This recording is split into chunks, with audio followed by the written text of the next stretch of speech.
Teman-teman semuanya, saya Raul atau Jimis Tebaun dan hari ini saya bersama Kevin Bastian Syaan.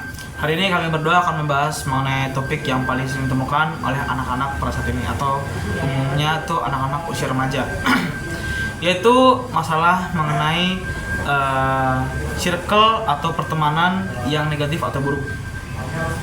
Kita semua pasti pernah melihat ya anak-anak SMA tuh pada merokok, terus pada main judi online atau bahkan balap liar.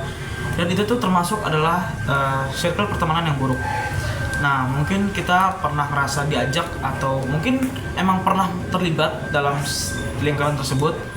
Namun kadang kita merasa sendiri atau nggak punya teman jika kita tuh menolak ajakan tersebut. Kita juga pasti sering bingung.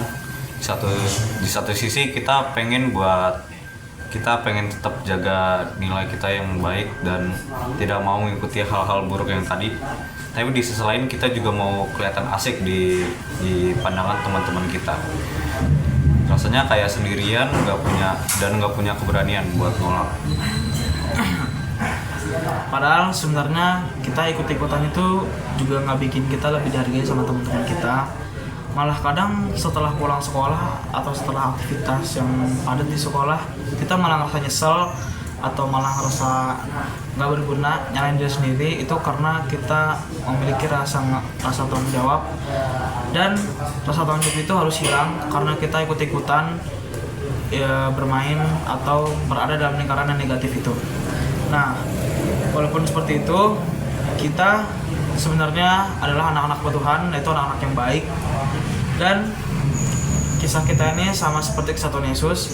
Walaupun ia berada di dalam arus pertemanan yang buruk dan lingkungan yang buruk, namun ia tetap hadir di tengah-tengah orang yang berdosa dan selalu mendoakan mereka. Jadi menurut kami itu Yesus itu adalah pribadi yang sangat luar biasa. Dia nggak takut beda, dia berani berdiri untuk yang benar, dan walaupun dia ditolak sama banyak orang pada saat itu, dia menunjukkan bahwa kasih dan kebenaran itu jauh lebih penting daripada sekedar diterima oleh dunia dan orang-orang di sekitar. Saya jadi makin sadar menjadi pengikut Kristus itu harus berani bersinar dimanapun kita berada. Seperti di tengah kegelapan, Yesus berkata di Matius 5 ayat 14, "Kamu adalah terang dunia di dalam kota yang terletak di atas gunung dan tidak mungkin tersembunyi." Mulai sekarang kami mau lebih berani menjaga sikap, ngomong baik-baik sama teman yang salah jalan, dan jadi contoh kecil menjadi terang dari Kristus. Mungkin nggak langsung berhasil, tapi kalau Yesus aja nggak nyerah, kita juga nggak boleh nyerah.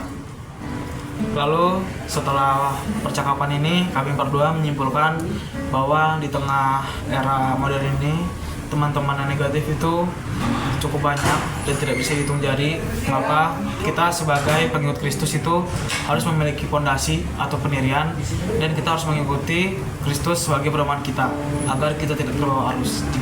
Jika kita sudah terbawa arus, maka kita harus meminta Tuhan dan berdoa agar kita dapat keluar dari pertemanan yang negatif tersebut. Saya Raul. Saya Kevin. Kami berdua izin pamit. Terima kasih.